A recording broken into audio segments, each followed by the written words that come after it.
les había comentado, en esta ocasión vamos a hablar sobre la observación cualitativa no estructurada.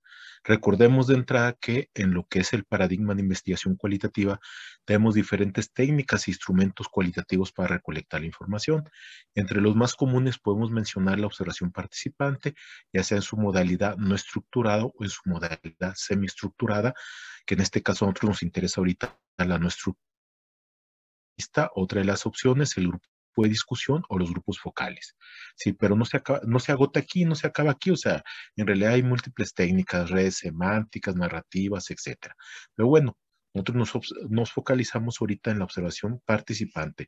Les comentaba que la observación participante puede ser no estructurada y puede ser semiestructurada. En esta ocasión nosotros vamos a abordar exclusivamente la no estructurada. En la observación no estructurada se tiene como categoría o como elemento principal precisamente la idea de que no hay categorías prefijadas. O sea, lo que define a la observación no estructurada es que no existen categorías prefijadas. ¿Qué quiere decir? Que no tenemos categorías o aspectos o temas que ya deliberadamente vamos a ir a observar, sino que vamos a realizar una observación general sin tener esos aspectos delimitados o esas categorías prefijadas de antemano. Si en este tipo de observación se registra todo de manera holística, global o general, o sea, no nos acotamos a una, ni nos delimitamos o enfocamos un aspecto particular, sino hacemos un registro global o general, por lo que se observa todo. Tratamos por lo menos de observar todo, porque obviamente no se puede, y lo registramos en el diario de campo. El registro puede ser de carácter narrativo descriptivo, pero es general, es global, ¿sí? Hay algunas recomendaciones que nos dicen que sobre todo en las primeras observaciones tratemos de hacer una observación muy general y nos dan algunas recomendaciones de preguntas indicativas que nos pueden ayudar a ver en qué prestamos atención o a qué prestamos atención cuando iniciamos las primeras observaciones. Si nos dicen que hay que prestar atención a quién está en el grupo, en el lugar, en la escena, cuántas personas hay y qué características relevantes las distinguen.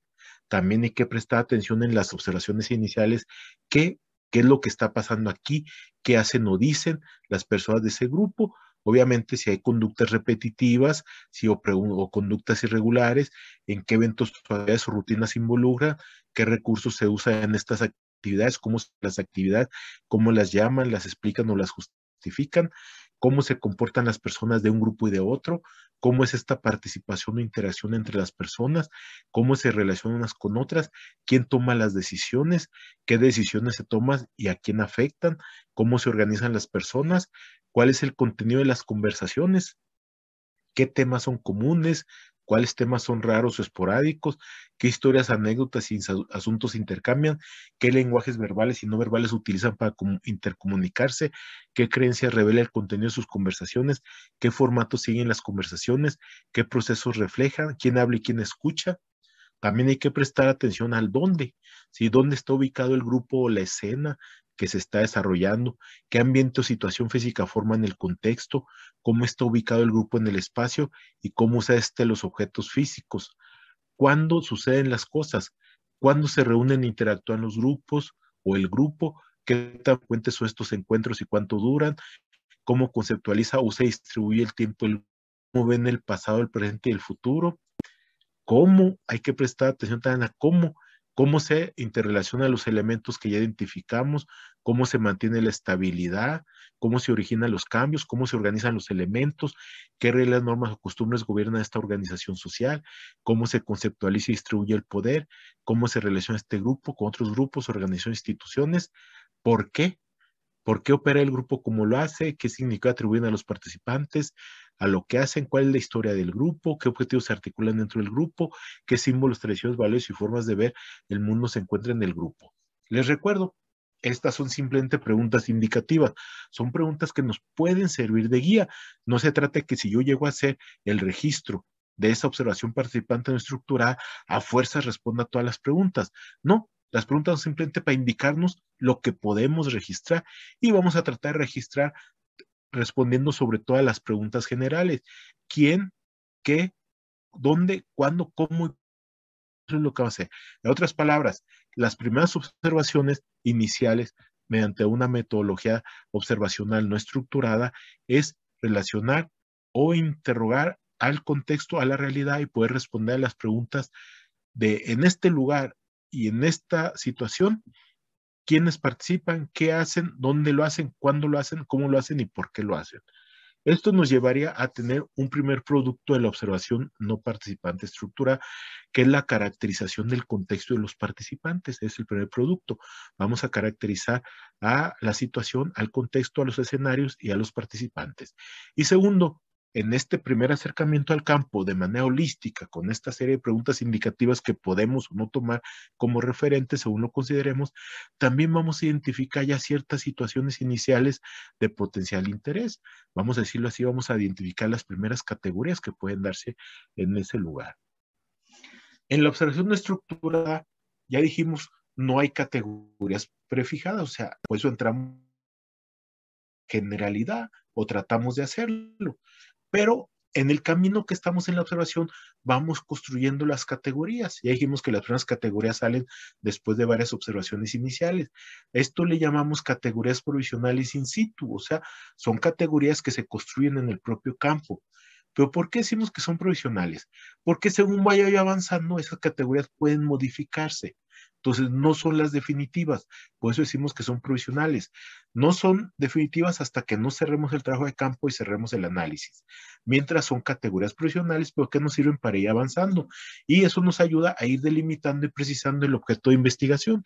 En este caso, esas categorías provisionales que vamos construyendo en el propio campo es lo que se da a través de la focalización progresiva. O sea, después de ver el todo, nos vamos dirigiendo a ciertos aspectos muy concretos de ese todo que es lo que nos interesa. Les pongo este ejemplo muy sencillo y muy simple para entender esto de la focalización progresiva. Yo empiezo a hacer la observación general y aquí en esta observación general, ¿qué hago? Pues voy al fondo, veo un cerdito, veo la casa, veo dos niñas, una en el río, en el agua, veo los patitos, veo los borregos, veo un segundo árbol, o sea, estoy tratando de ver todo, ¿sí? Hasta las bodegas o silos que manejan. ¿Ok? Pero entonces yo según voy avanzando, voy centrando mi atención en ciertas partes y hago un primer recorte. Y ese recorte me dice, no me interesa lo que está lejos del lago, me voy a centrar en lo que está cerca del lago del río. Por lo tanto, aquello ya no lo veo, ya lo ignoro y hago un primer recorte, una primer focalización que me entra la atención en lo que está cerca del lago. Y entonces empiezo a ver las hortalizas, los patitos, la chiva, la niña, el agua, los peces, etcétera. Ya el otro ya lo dejé. Pero entonces hago una segunda focalización y elimino esto y entonces me voy a centrar exclusivamente en la niña, el borrego y el lago con un pez.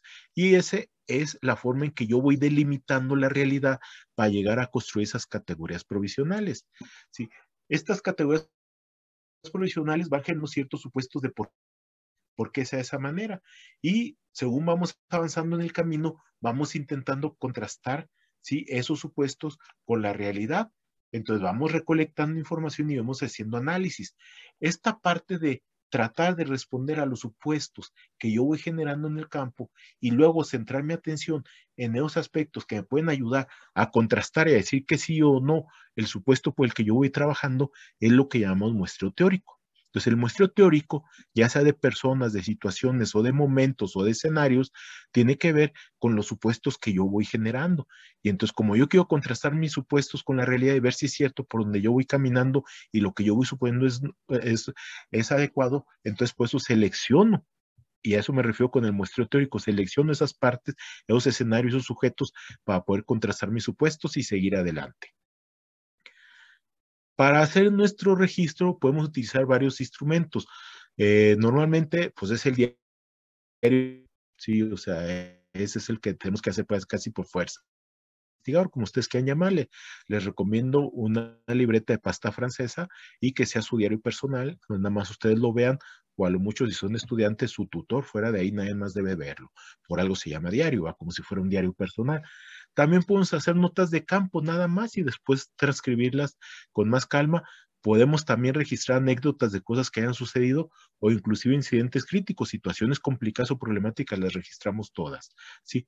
Recuerden que después de eso, si hay necesidad, hacemos registros ampliados. Esto es, posterior al registro en campo, nosotros el siguiente día o ese mismo día, a unas horas después, nosotros regresamos, vemos el registro que hicimos y con lo que recordemos de lo que vimos en ese momento, podemos ir ampliando las situaciones que vimos, las expresiones que hicieron las personas, los intercambios que tuvieron. Por eso le llamamos a esto registro ampliado. Recuerden que para hacer un registro ampliado exitoso tiene que ser unas horas después o a lo mucho el siguiente día después de que hicimos la observación. Si pasaron ya 3, 4 días y no hicieron con el registro sencillo y con ese trabajen, porque corremos el riesgo de que la memoria nos engañe y agreguemos información que no es fidedigna. Un modelo adecuado para el diario de campo es el que proporciona Bertelli, que lo hizo en el 2002. Esta autora separa cada hoja de su diario en 2 columnas. La primera se ubica del lado izquierdo y ocupa 3/4 partes de la hoja, es la gruesa, ¿va? La parte gruesa, mientras que la segunda columna ubicada en el lado derecho ocupa aproximadamente 1/4 parte de la hoja, o sea, una delgadita y otra muy ancha. En la parte ancha es donde hacemos la descripción de todo lo que encontremos. En la parte derecha es para el investigador, como es una columna más delgada, es para nosotros. ¿Y qué hacemos ahí nosotros? Ponemos nuestras dudas, nuestras suposiciones e inclusive potenciales categorías que creemos que van surgiendo si las ponemos en esa columna. La idea es mantener separado lo que yo agrego, ¿sí?, a lo que sucede en ese lugar, ¿sí? Entonces, en esa primera columna, que es la son del observado, evitando ser demasiado sintéticos. Hay que ser lo más detallado posible el registro, ¿eh? Nada de que me hagan un resumen rápido de lo que pasó. También hay que evitar los juicios de valor. Recuerden que ustedes están haciendo juicios de valor si utilizan adjetivos. Quítenme eso de los adjetivos. O sea, los adjetivos es que ustedes están haciendo evaluación y no estamos haciendo evaluación. Aquí hacemos descripción, ¿sí? En la segunda columna, como lo decía, la delgada, nosotros podemos anotar dudas, podemos anotar inferencias, conjeturas, ¿sí? E inclusive algunas categorías, ¿no?, que vayan surgiendo. En este tipo de observación, el principal instrumento de investigación es el propio investigador. Si usted aquí para que sea exitosa, es el investigador que debe hacer la observación bien hecha, ¿sí? Y lo importante es saber que el investigador en el campo se orienta mediante el criterio de flexibilidad in situ. ¿Qué quiere decir? Que yo puedo mover los escenarios, puedo mover la observación de los lugares, puedo decidir observar otros escenarios, otras personas, dependiendo de lo que yo mismo vaya recolectando. Realmente iba a recolectar información nada más en 3 lugares de la escuela o de la institución o del lugar donde lo iba a hacer en el campo, y estando en el campo me di cuenta de la importancia de ver otros escenarios y busco otras cosas y no hay ningún problema, lo puedo hacer. Pues hablamos de flexibilidad in situ, porque me puedo mover libremente, siempre guiados por lo que va sucediendo y lo que voy recolectando. Eso es lo que me va diciendo qué es lo pertinente hacer de manera posterior. En el caso de ser aprendices de investigador o ser investigadores novatos, es recomendable algunas simulaciones o prácticas. Como el investigador tiene que tener mucho colmillo para hacer muy bien estas observaciones, y a veces los alumnos o la gente que empieza no la tiene, es preferible que hagamos simulaciones o prácticas bajo la guía de un investigador experimentado, para que nos ayude a ver cómo ingresamos a campo, que nos ayude a ver cómo hacemos los registros, que nos ayude a ver cómo hacemos algunas primeras inferencias, etcétera. Entonces, es necesario hacer eso. Ahora, hay varias cosas que hay que tener presente que son como directrices o guías para la observación y la recolección de la información. Primero, hay que ser descriptivos al tomar las notas de campo. Hay que decir qué es lo que vemos y qué es lo que escuchamos directamente, no lo que yo pienso, no lo que yo interpreto o yo infiero, sino lo que es, lo que se vio o lo que se escuchó directamente. Hay que recoger una gran variedad de información desde diferentes perspectivas. Hay que cuidar que lo que vayamos nosotros construyendo se pueda ver desde diferentes visiones, diferentes sujetos. Entonces, a veces es necesario indagar o ver otros escenarios para ver qué es lo que está sucediendo. Hay que cruzar o triangular los diferentes datos que vayamos recolectando. Así como la observación puede utilizar el diálogo o los diálogos de las personas, puede analizar algunos documentos, e inclusive hacer grabaciones, fotografías, si es que nos dan el consentimiento para hacerlo. Hay que usar citas que representan a los participantes en sus propias palabras y términos. Recuerden que hay que respetar el vocabulario de los participantes, nos guste o no nos guste. E inclusive aunque lo usen equivocadamente algún término, nosotros lo registramos. Entonces, traten de registrar en su diario de campo así textualmente.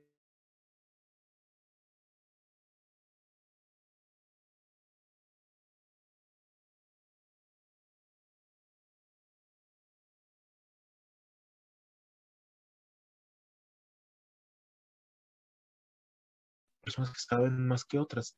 Las que saben más, ellos son los informantes claves. Pero aún así hay que tener cuidado, porque puede ser que también tengan información sesgada o nos quieran dar su punto de vista muy parcial y tengamos cuidado en que no nos contaminemos por ese tipo de discurso. Hay que tratar de involucrarse lo más posible en la experiencia que se estudia. Si hacemos observación participante activa, nos involucramos en toda la experiencia. Si son estudiantes, no les recomiendo esto. Les recomiendo la observación participante no estructurada o de carácter pasivo, donde ustedes su único rol y lo único que van a hacer es observar y no se metan en más problemas porque luego se involucran en las situaciones internas de las instituciones y hay problemas. Uno de los puntos que les enfatizaba yo del formato de diario de campo que nos proponía Bertelli era precisamente que nos permite separar claramente la descripción, o sea, lo que sucede en el lugar, con lo que sería mi interpretación o el juicio que yo estoy elaborando sobre lo que está sucediendo ahí. Por lo tanto, es importante hacer esa distinción. Hay que incluir en las notas de campo y en el informe de evaluación las experiencias y los sentimientos propios, pues también son datos del campo. Ahora, eso lo hacemos también en la columna delgada. Si de repente tengo algunas reacciones emocionales o una reacción emocional en particular, la registro también. Ojo, no porque vaya a ser importante para saber lo que pasa, sino que va a ser importante para saber que a mí algo de ahí me molesta y que tengo que tener cuidado, más cuidado a la hora de hacer ese análisis para no sesgarlo, ¿va? O digo, me molesta, pues también puede ser que me agrade, ¿no? Al fin de cuentas son reacciones emocionales, son sentimientos que pueden afectar la interpretación que yo haga. El hecho de registrarlos me permite estar yo consciente que hubo esas reacciones emocionales y por lo tanto tener cuidado a la hora de hacer los análisis. Y bueno, ya que la mayoría de los acontecimientos que nosotros vamos a ver ahí también se expresan a través del lenguaje por estructuras lingüísticas particulares, hay que investigar y familiarizarnos con las variaciones del lenguaje, con el tipo de vocabulario que usan, las expresiones que usan, en otras palabras, el argot o la jerga que son usadas por los participantes para poder entender lo que ellos dicen. También es importante recoger las historias, las anécdotas, los mitos, todo esto que ya existe en las instituciones, existen por alguna razón y tienen un sentido a lo que sucede en ese momento. Por lo tanto, estos elementos constituyen el trasfondo cultural e ideológico, que da sentido, ojo, a lo que sucede ahí, a las cosas que suceden ahí, e inclusive al funcionamiento de una institución, ya que determina lo que es importante o no es importante y cómo las personas se ven unas a otras y cómo evalúan su participación en los grupos y programas. Ahora, ya habiendo aclarado lo que es esto, lo que es la observación participante estructurada, sus características, y decir algunos directrices de apoyo, me voy a permitir hacer una propuesta de cómo sería la observación participante no estructurada en una investigación de tipo cualitativa o a mayor profundidad, si ustedes quieren, o a menor profundidad, en una investigación-acción con parte del diagnóstico. Primero, después de hacer los elementos previos a la entrada a campo, nosotros vamos a campo y negociamos el acceso al campo. Recuerden que lo negociamos, como se dice en la jerga de la investigación cualitativa, con el portero. En otras palabras, con quien tiene la autoridad y que nos va el permiso de entrar. Vamos y lo negociamos y en la parte de la negociación firmamos el consentimiento informado. Les recuerdo que tengo un video sobre consentimiento informado para lo que es investigación-acción, pero ustedes pueden darle una adecuación si así lo consideran para investigación cualitativa. Normalmente este consentimiento informado debe dejar muy claro varias cosas, qué se va a hacer con la información, pero también debe dejar claro, ¿sí?, si la persona se puede retirar de la investigación y debe dejar claro si se van a utilizar los nombres reales de las personas, ¿sí? Normalmente recomiendo que este proceso lo hagamos en una o dos visitas a la institución, a la escuela o al lugar donde vamos a hacer la investigación. Posteriormente hacemos una serie de sesiones, 3 o 4 sesiones por lo menos, a lo que llamamos el vagabundeo y el establecimiento del rapport. ¿Qué es el vagabundo? El vagabundo es trasladarnos, circular libremente por toda la institución, por todos los diferentes lugares, que nos ayuda a conocer qué sucede en ese lugar, nos ayuda a conocer el contexto, las características de las personas y que por otro lado las personas se acostumbran a vernos. Eso nos ayuda a establecer el rapport, que sería esa clima de confianza que van a tener las personas hacia nosotros y que van a permitir que actúen de manera natural, que a fin de cuentas es lo que nos interesa. A mí no me interesa ir a una clase donde un maestro me dé una clase modelo. Me interesa que actúe como lo hace todos los días, lo natural. Y eso lo vamos a lograr hasta que ellos establezcan el rapport. ¿Cuándo sabemos que tenemos el rapport? Por ejemplo, si ustedes están en el aula escolar con un maestro y de repente el maestro está explicando algo y los está volteando a ver ustedes, a ver qué reacción tienen, no se ha establecido el rapport, o sea, él todavía no tiene la confianza suficiente. ¿Cuándo sabemos que tiene la confianza suficiente? Cuando él está explicando y no voltea a verlos. ¿Qué quiere decir? Que ella se siente tan cómodo con ustedes, son parte del contexto que no tienen por qué estarse cuidando ustedes. Normalmente yo considero 3 o 4 sesiones para esto, pero puede prolongarse hasta una quinta o sexta sesión. Empezamos con la recolección inicial de la información con el diario de campo. Lo que les decía, el inicio, ¿eh? Ahí recomiendo entre 5 o 7 observaciones para esta primera etapa.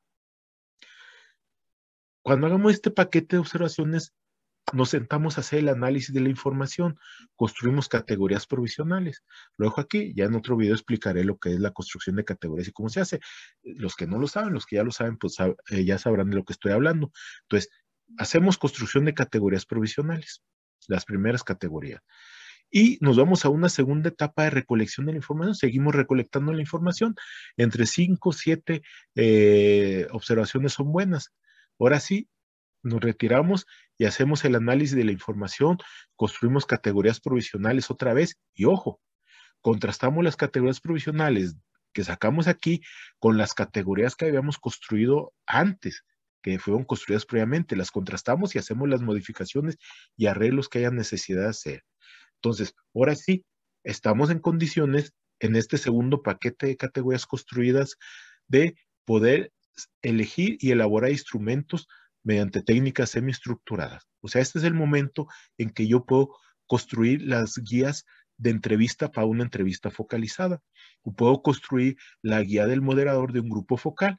¿Y cómo la construyo? Precisamente tomando en cuenta estas categorías provisionales. Son las que me ayudan a decir por dónde va la situación que se está viviendo y por dónde estoy dirigiendo mi interés y si hay dudas o algunas inquietudes en relación a esas categorías. Ahora sí, antes de entrar, como ya tengo yo ciertas categorías profesionales un poco ya más fuertes, ya más amarradas, porque ya pasaron 2 etapas de observación, y por otro lado, tengo también algunos supuestos o inquietudes sobre lo que está sucediendo ahí, ahora sí es el momento en que yo hago un muestreo y ya no voy a observar el todo por el todo, sino voy a observar ya ciertas situaciones, ciertos sujetos o ciertos acontecimientos.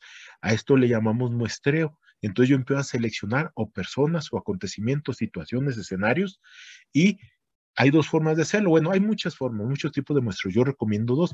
El de casos típicos, cuando yo lo que quiero encontrar es la situación general que ellos viven, o el muestreo teórico, cuando yo quiero contrastar ya supuestos que yo tengo. Yo creo que aquí sucede esto por esto, ¿ok? Entonces, para confirmar qué es eso, ¿dónde debo de observar o a quién le debo de preguntar? Y ahí es donde surge el muestreo teórico. Continuamos ya habiendo hecho el muestreo teórico y decidiendo a quiénes, dónde, cómo, cuándo vamos a observar, ya no el todo, sino ya focalizado a ciertas personas. Ahora sí continuamos recolectando la información con el diario de campo. Yo recomiendo traer entre 5 o 7 observaciones para esta etapa. Terminando, obviamente volvemos a hacer análisis de la información, construimos las categorías profesionales y ojo, otra vez contrastamos estas categorías profesionales con las que teníamos previamente para ver si hay unos ajustes. Si no hay, pues podemos eliminar categorías, podemos modificar categorías o podemos agregar categorías. Eso es lo normal. Aquí recomiendo también que es el momento en que podemos aplicar alguna técnica semiestructurada de apoyo. ¿Sí? Si es un grupo focal, yo les recomiendo un grupo focal.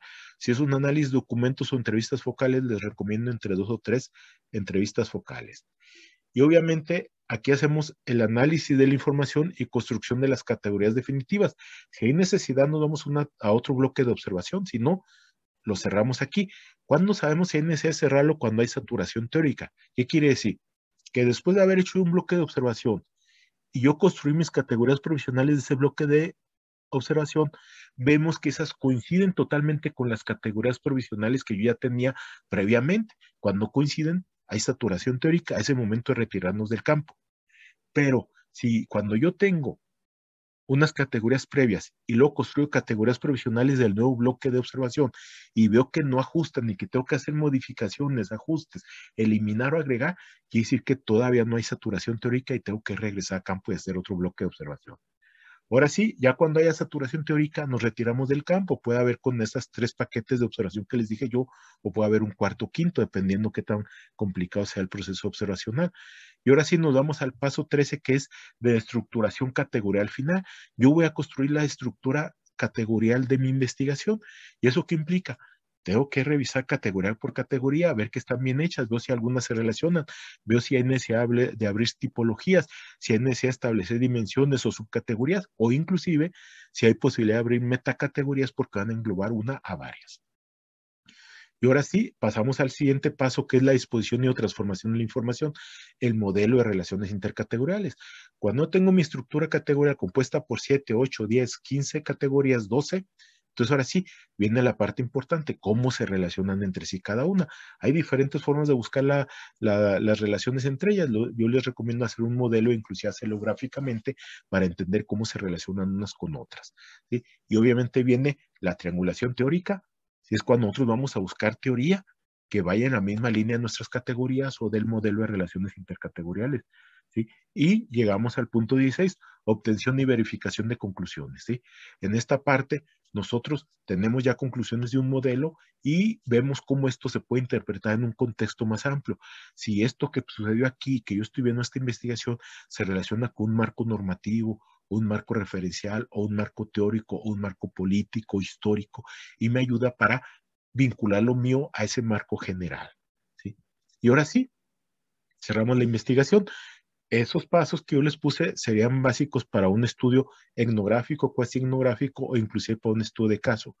Para el caso de una investigación-acción está algo sobrado, o sea, sería más sencillo el proceso, pero más o menos siguiendo la misma lógica, ¿sí? Y bueno, para despedirme de este video, nada más me permito afirmar, porque estoy de acuerdo con la idea, de que para el acercamiento de la realidad se pueden utilizar diferentes técnicas, ¿sí? Ya vimos que hay algunas y puede haber muchas, pero sin duda, y ahí sí lo comparto yo, sin duda es la observación la que nos brinda mayor información porque es de la que obtenemos datos de primera mano, ¿sí? No hay intermediarios, no hay inferencias, no hay interpretaciones, sí, no hay sesgo, o sea, es información de primera mano. Y bueno, con esto me despido. Gracias por sus atenciones.